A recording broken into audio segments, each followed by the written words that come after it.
And then I go over to that phone, and then I press the wrong button and lose the call, and then they never call back. And it's like, well, I guess whatever it wasn't that important, but I'm still left wondering what it was. Usually it's somebody who wants to talk about an overnight package from UPS I sent to them. And all I can tell them is I send whatever they want sent, wherever they want it sent, and if there's a problem with it, send it back, and I'll let them know. So I'm sure it was something like that. And when it's internationally, I'll tell them the same thing. If it can't go through, send it back. I mean, I do my best to help people along with that, like online searches, but you can only do so much. I only work there. And then the other thing was another branch employee where I was going out for lunch, as you do. I had my lunch bag and everything. And then right after I opened the door from where I work, because I'm in a controlled access part of the building as I print checks, I see a branch employee right by the door, and it's waiting if I was going to be perverted about it. I was thinking that she had that come hither look. And then she realized, oh no, she has to say something. And it was that she was waiting for somebody to come out of the bathroom, because I guess normally it's employees only, but that was just still too weird on the way she looked at me, because I guess she was tired of just leaning against the wall right then. I know what that's like, where you've got to say something right away. It's like, oh no, I have to explain myself. What do I say? I got to think something quick.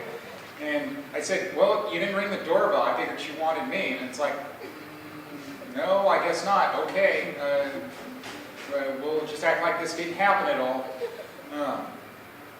And I know another weird thing is sometimes when they leave food in the break room, and sometimes I'll claim it and sometimes I won't. And there were boxes of cake mixes this week, and I noticed on the dates that they were expired, and well, I'm not the type that cooks a lot at home unless you can get it done with a microwave oven. Yeah, I'm a bachelor, isn't that obvious? But I like what was said on the cake mixes, because it was pineapple flavored cake. It said, be like a pineapple, stand tall, wear a crown, and be sweet on the inside.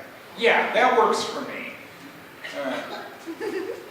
Now, the one thing I did claim was cereal, because cereal is easy to make. Put it in a bowl, milk, spoon, you're done. And I still see some weird cereals out there. This one was Little Debbie Oatmeal Cream Pie, and I have been eating it. It tastes fine, but it just left me wondering, what will they think of next? Because there are a lot of weird cereals out there inspired by TV shows and movies. Never would have guessed they would have done one based on the snack cakes. I guess they even had one related to Little Debbie brownies too, but I don't know if you can find that anymore. They didn't sell long enough. I've still been buying the Dunkin' Donuts cereal because, hey, that tastes pretty good. Coffee flavor, what's not to like? Yeah, bring it on home. Yeah, other notable things. Well, I know last week I spoke about the Kate Bush song, Running Out That Hill, but I guess I got a little sidetracked on what I had to say about that. I don't have Netflix, but I do have YouTube, so I like finding the scene that the song was in. And I like what a comment on YouTube said about the scene. They said it was a perfect metaphor for battling depression. You either let it consume you, or you keep fighting. It's like, yeah, I like that feeling. It's kind of like going back to what I said about pineapple cake mix. I mean, just something about, I know what it's like to have to run for your life. Kind of like another song by Sia, what is it?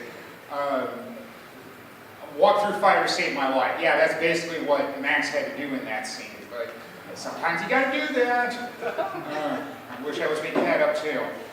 Well, I like doing Fringe Festival ushering so I can get in free to shows, because I once had a role, and hey, what's not to like about getting in free?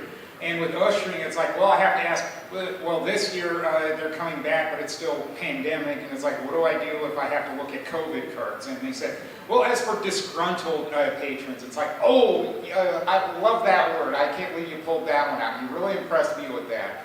And they said, well, there are other people that can help with that. And it's like, okay, because I'm not the type that is good at enforcing rules because, well, I'm not some scary cop or bodyguard bouncer or anything like that. They usually don't need bouncers at Fringe Festival. That's probably a good thing.